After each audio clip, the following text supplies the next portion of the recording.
the Center for Biological Diversity. And before we launch in, I just want to do a land acknowledgement. The Salt Lake Valley has always been a gathering place for indigenous peoples.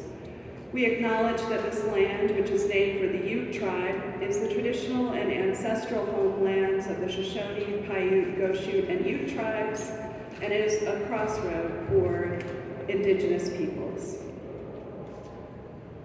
I also want to thank the many, many people that were involved in producing this new report on the status of Great Salt Lake wetlands. So Utah Physicians for a Healthy Environment is such an important organization for our community, and they do so much good work and so much work to help produce this report.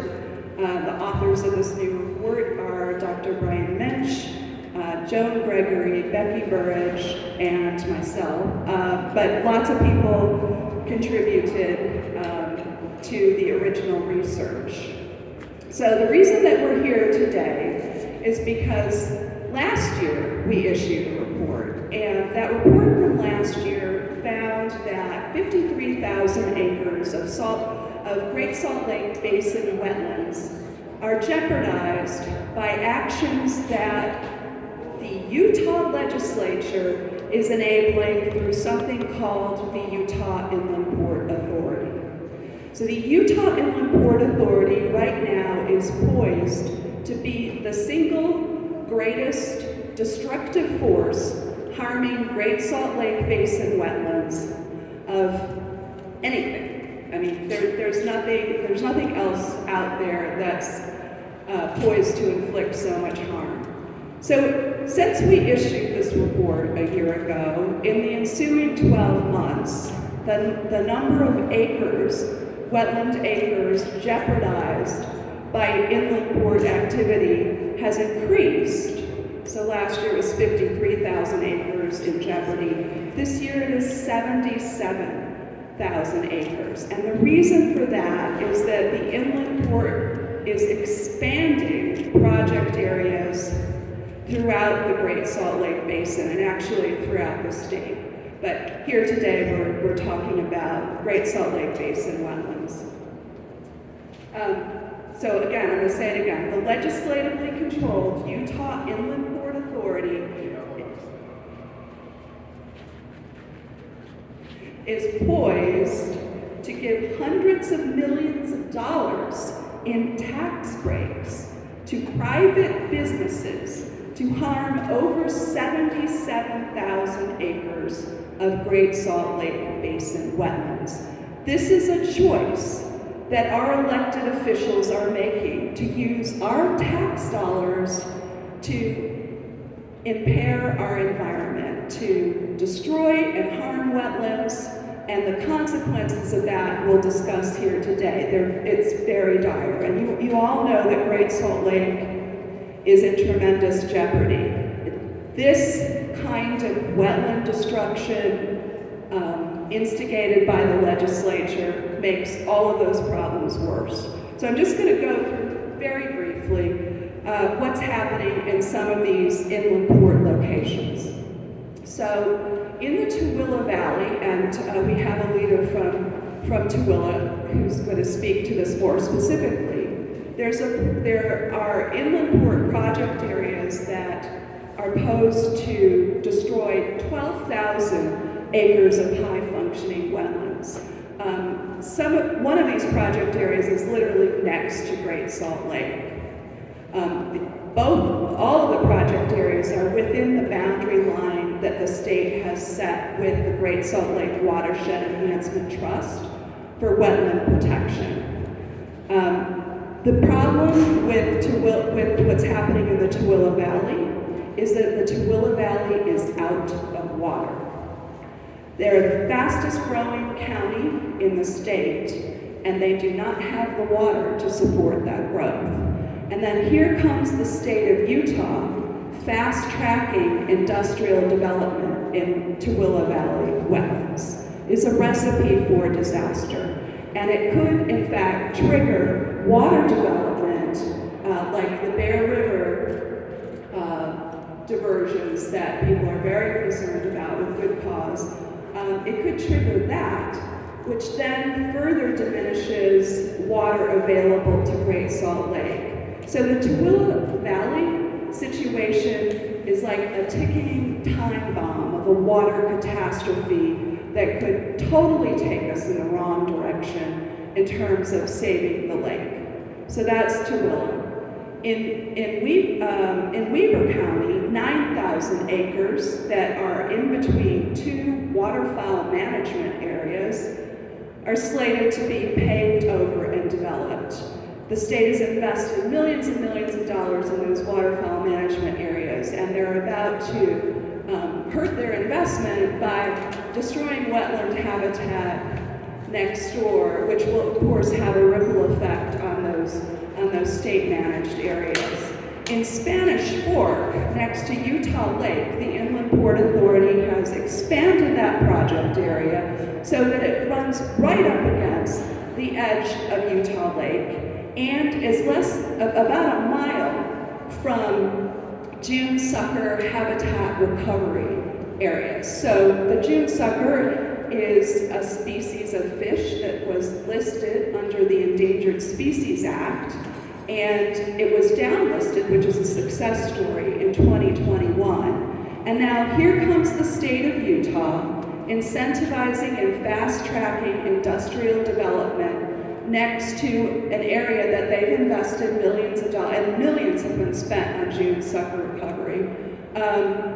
So that's also a catastrophe that's happening, that's being inflicted on us by, frankly, the state legislature, because again, the state legislature controls the Inland Port Authority. They have majority control of that board. Okay, and then the last location I'm going to talk about is Box Elder County. So in Box Elder County, there are inland port projects, again, fast-tracked industrial development, next to the Bear River Migratory Bird Refuge, and critically important bird habitat. So that's also, terrible placement, a terrible place to make a choice to build this kind of wetland destroying warehouse development. At the end of the day, what happens here is developers get rich and we get destruction of wetlands, depletion of our water resources, pollution, traffic, and a more imperiled Great Salt Lake. So that's the overview. This report is now on our website, stopthepollutingports.org, and we also have an executive summary in case you don't want to read the whole 42 pages. I'm now going to turn the time over to Dr. Brian Minch, who is the chair of the board of Utah Physicians for a Healthy Environment.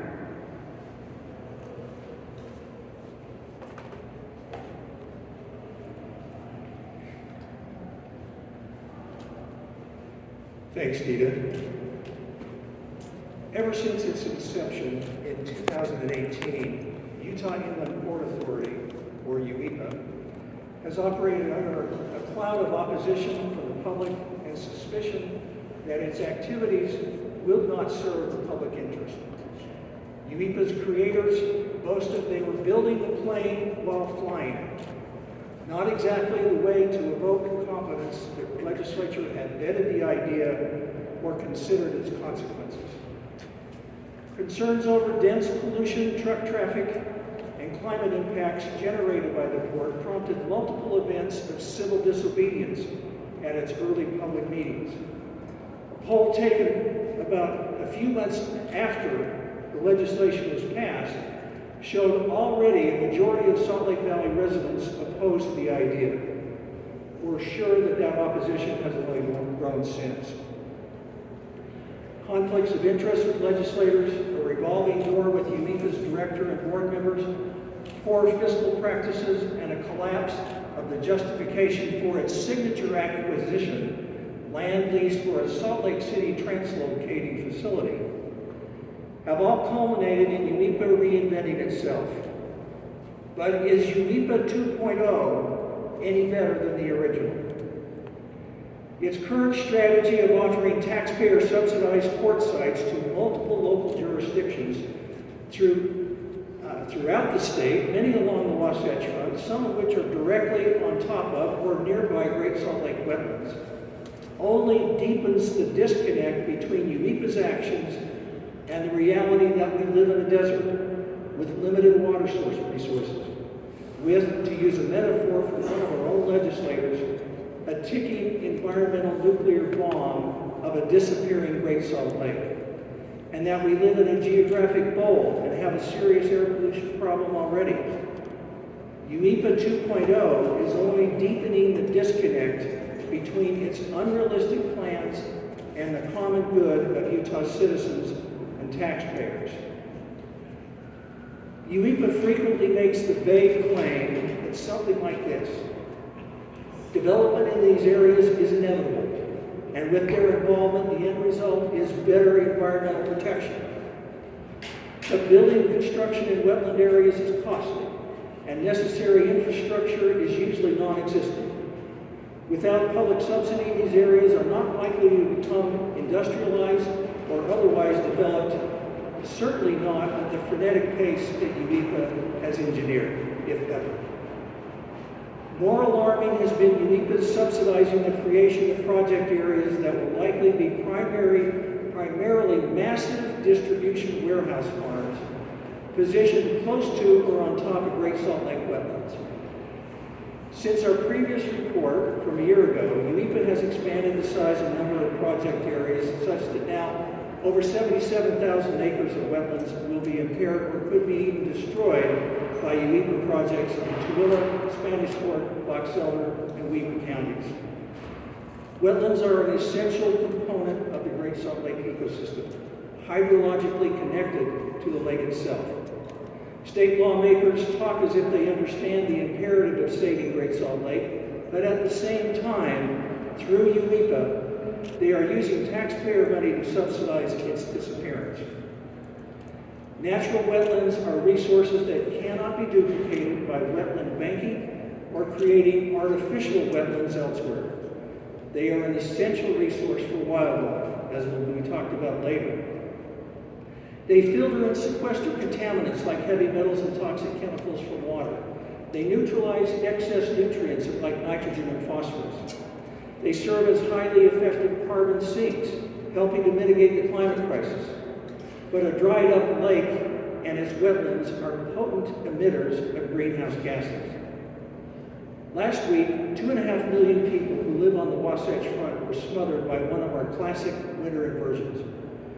After 3 days, we had air quality that was the worst in the country and the 16th worst in the world. Some Utahns died from that shroud of pollution, as they do almost every day from air pollution. As many as 8,000 Utahns die every year because of our current air pollution. And UPHE will increase that number. Now, there is no toe tag in the morgue that says air pollution did this. But air pollution contributes to every leading cause of death, but trauma. It increases the risk of heart attacks, strokes, fatal arrhythmias, heart failure, cancer, Alzheimer's, pneumonia, respiratory failure, COVID, miscarriages, stillbirths, and SIDS. And those are the things that are listed on death certificates. UPHE's project areas jeopardizing wetlands will increase air pollution in at least 5 ways. Imagine adding tens of thousands of diesel exhaust spewing trucks to last week's deadly inversion. But more goods shipped means more fossil fuel emissions, whether by diesel trucks, trains, or airplanes. Inland ports elsewhere are not nicknamed diesel death zones for no reason. Loss of wetlands means loss of their pollution absorption. Acres of new asphalt means more VOCs, ozone, and particulate pollution just from the asphalt. More water consumption from UPHE's development means a smaller Great Salt Lake, a larger solar reflective dried up lake bed, and more catalyzed formation of ozone. The smaller lake means more dust storms. We cannot save Great Salt Lake while simultaneously amputating its wetlands. Air pollution is also an economic millstone around our necks. The worst air pollution in the country is not exactly keeping healthcare costs down or kids in school. It is not a terrific advertisement to lure companies or would-be employees to move here or to maintain real estate values. Clean air, on the other hand, would be a much stronger economic stimulus than UPHE's warehouse farms that will only make it worse. We believe in considering all these factors forces this conclusion that UPHE's projects and very existence is a large net negative for the vast majority of Utah residents now and in the future. If there is any optimism among poor critics that these harmful scenarios may be overstated, it is due to the likelihood that the more recent iteration of UPHE's business model is just as non-viable as its original. As our commissioned analysis of UPHE's plans by one of the nation's top logistics experts detailed 2 years ago, UPHE's aspirations of turning Utah into an international logistics hub has little chance for success because international shippers operating from the West Coast with proximity to population centers, that's what matters, not Utah's central location in the sparsely populated western region. If that forecast is correct, then the end result will be significant taxpayer money will have been wasted to help fund the construction of huge industrial centers and warehouse farms that are unused or underused, but unequivocally unnecessary. But most of the environmental damage will have been done and be permanent. UPHE may have started, quote, building the plane while flying, but now it is building the plane while crash landing it on Utah's own residents. On behalf of concerned citizens throughout Utah, we call for a halt to state-subsidized industrial development in and adjacent to Great Salt Lake wetlands. Thank you.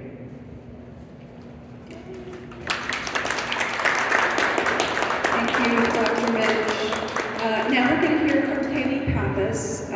She's going to read a statement from the president of Great Salt Lake, Ottawa.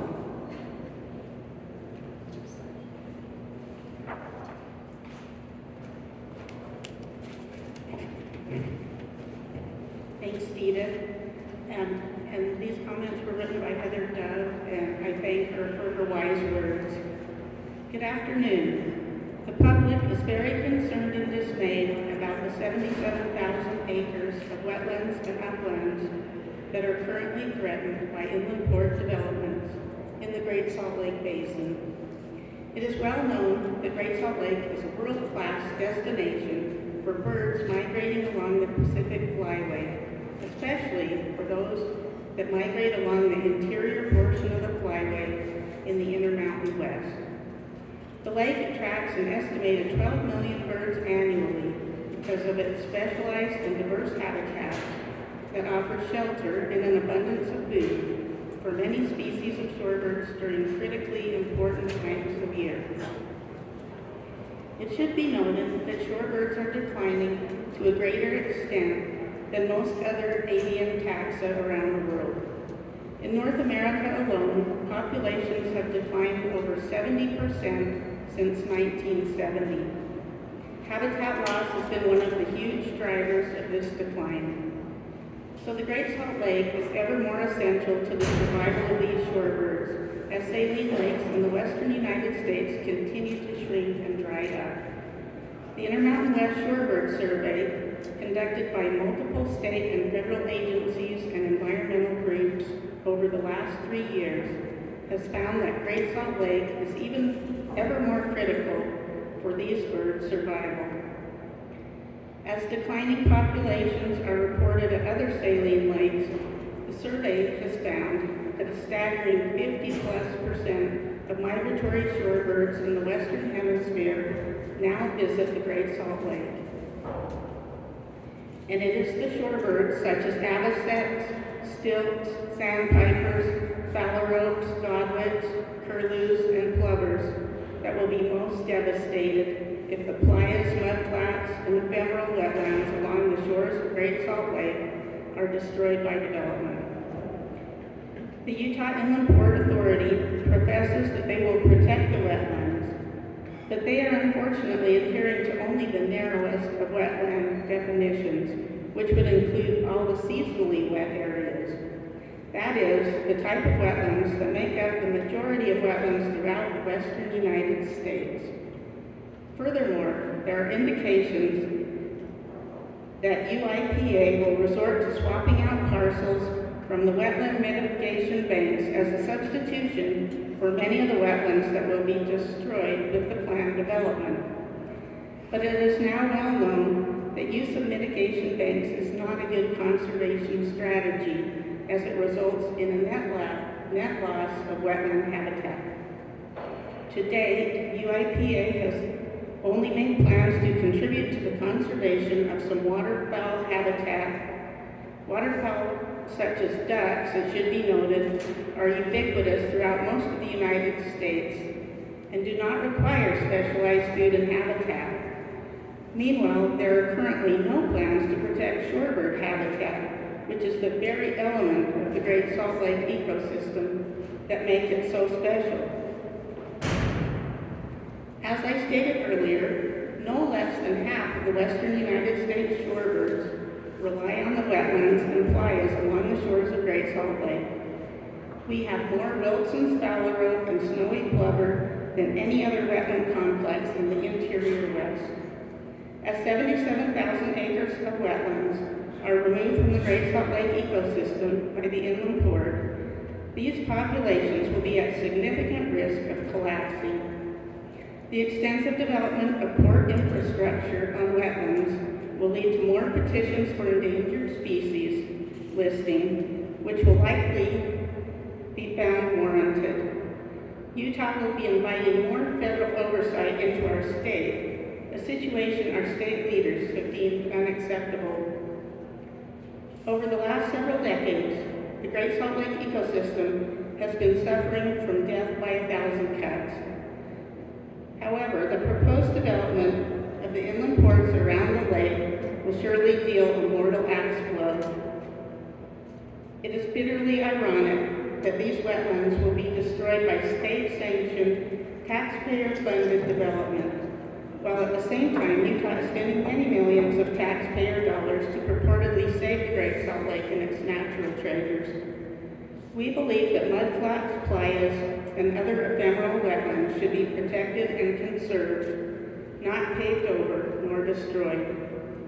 Once these areas that have taken centuries and perhaps millennia to form are destroyed, they will be gone forever. There will be no going back. These areas cannot be replaced. They cannot be recreated or mitigated. The lake will be forever diminished. Its 12 million avian visitors will be impoverished, and we, the people of the Salt Lake Valley, will have lost our unique natural treasure forever. Thank you. Thank you, Katie. And now our last speaker will be Terry Durfee. Terry is a community leader from Tooele, which is one of the areas that could lose or have 12,000 acres of wetland harmed, and she lives nearby one of the proposed inland port areas. Thank you.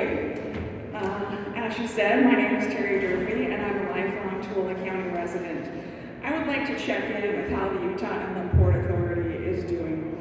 On the Utah Inland Port Authority's website, they list 5 fundamental values: collaboration, sustainability, respect, accountability, and innovation. Let's take each of these fundamental values and further examine. Under collaboration, the Utah Inland Port Authority says they are approachable, connectors, and enthusiastic partners, working jointly to facilitate growth. I guess you could say this is true if you are a developer, but as a regular resident, it seems that collaboration isn't fundamental at all. In fact, it seems great care has been taken to prevent resident collaboration. Under sustainability, the Utah Inland Port Authority says they are drivers of sustainable outcomes, both environmental and economic. I don't see this happening at all. It would probably help if the Utah Inland Port Authority had any usable data as a starting point or a plan for either the economic or environmental sustainability. I haven't seen any reasonable data on how project areas are going to be economically sustainable. And the more project areas added, the more competition Utah Inland Port Authority creates for themselves. There's a finite amount of companies to be recruited to our state, so project areas will be competing against each other. Not to mention there are many empty warehouse developments which are not part of the port system. The overall business plan and project area plans are seriously underdeveloped and shockingly deficient for what would be expected in any business plan. The future of project areas is questionable at best. The 20 Wells project area in Grantsville already lost basically the only functioning business which was there, and that was before becoming part of the port system. U.S. Magnesium in Tooele County recently laid off about 80% of their workforce. So where is this major demand coming from?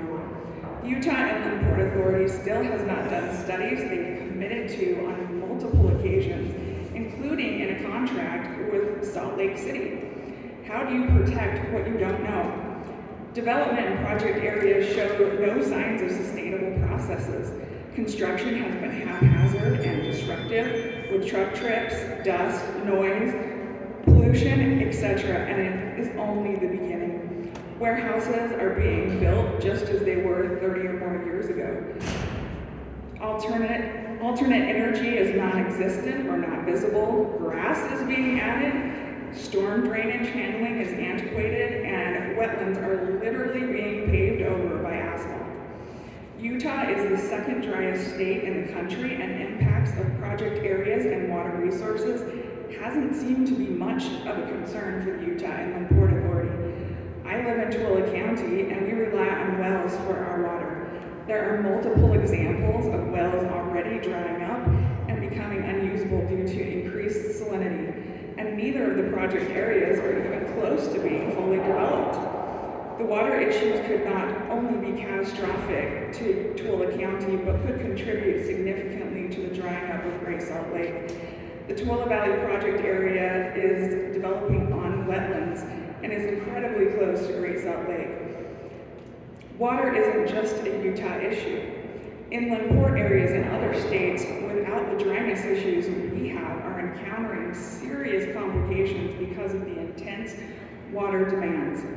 That doesn't even consider increased traffic, air, light, noise, and water pollution. Residences closest to port areas will be most affected, but we will all bear the burden and experience consequences by harmful development. Utah Inland Port Authority could put conditions on developers to enforce sustainable development, but they are not doing it. Under respect, the Utah Inland Port Authority says they are equitable professionals and eager listeners, valuing openness, fairness, and impartiality. I haven't seen this in practice. Utah Inland Port Authority board meetings either consist of the board ignoring public comments and playing with their phones, or being combative, hostile, and dismissive towards people providing public comments, or not allowing public comment at all. And there are also combinations of those.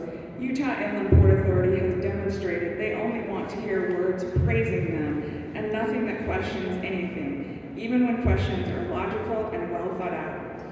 Under accountability, the Utah Inland Port Authority says they are honest and reliable stewards of Utah's environment, lifestyle, and economic future. I would have to say this is blatantly false, because honesty is certainly not a strong suit of theirs. Also, considering the lack of studies, once again committed to multiple times, including in an actual contract, lack of protections for the environment, and no data to support a sustainable economic future, I don't see accountability being fundamental to them. The Utah Inland Port Authority appears to avoid accountability at every turn, wanting to blame local municipalities and anyone else for harms project areas will cause.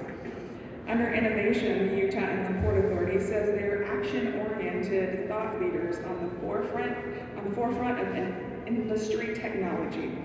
I haven't seen this demonstrated either. I would really love to know what technology on the forefront is being used, because the development already occurring is not innovative by any stretch of the imagination, unless 30 or more years ago is considered the forefront of industry technology. I would say Utah Inland Port Authority is failing miserably at their own stated fundamental values. They should at the very least be fully audited and ideally disbanded. Thank you. Thank you to all of our speakers and all of you for coming out, and trying to stop this harm is definitely a team effort. Some of us are gonna go to the Inland Port Authority Board meeting, which is happening at 2. We have a petition that we've been circulating that has close to 1,000 signatures. Joan is gonna deliver the petition to the board at the meeting, along with the latest copy of our report. So, thank you very much.